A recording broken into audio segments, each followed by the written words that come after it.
From Tampa Bay streaming news leader, this is ABC Action News. Good morning, I'm James Tully. Get ready to enjoy another great fall day here in the Bay Area. Your full weather forecast with Greg D is coming up, but first, let's get to your ABC Action News headlines. We're now learning more about the moments just after a 13-year-old allegedly killed his grandmother in St. Pete. The newly released police report says a 12-year-old inside the house heard the suspect screaming. Later, the teen apparently said he, quote, did something bad and asked the younger child not to call police because he needed time to think. Detectives still aren't sure what led up to Gloria Davis's murder. It will be up to the state's attorney's office if the teen will be tried as an adult. 3 Florida deputies expected to be okay after a possible exposure yesterday to fentanyl. The Orange County Sheriff's Office says the deputies were arresting a man on felony narcotics charges. The suspect started experiencing signs of an overdose during his trip to jail, and soon after the deputies became ill as well. Fentanyl, a highly toxic substance that can be laced with drugs.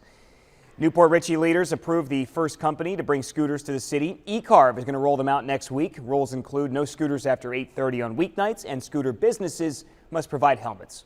The traditional scooter companies like Lime and Spin have not announced plans to expand to Newport Richey at this time.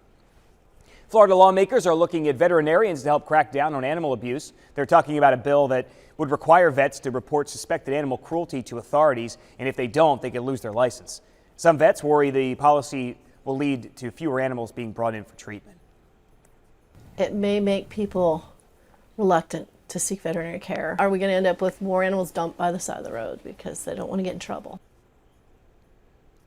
Supporters say this is too important to not require reporting, and we'll keep you updated as this bill moves forward. Today will be a very special day for one Bay Area family that suffered a tragedy. Army Sergeant Terrence Hinton died in a military accident 2 years ago. His widow, daughter, and stepson will receive a new home in Waimama, mortgage-free. The house is a gift of the Tunnel to Towers Foundation, which honors veterans and first responders who died while serving.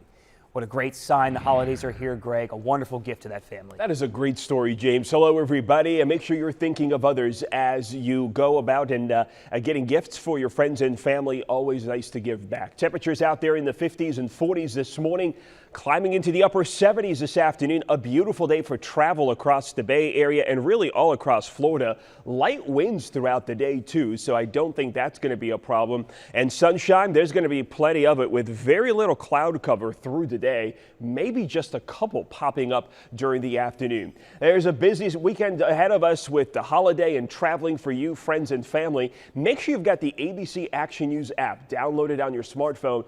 It gets your location from your device and gives you forecasts not just for the Bay Area, but for cities all across the country.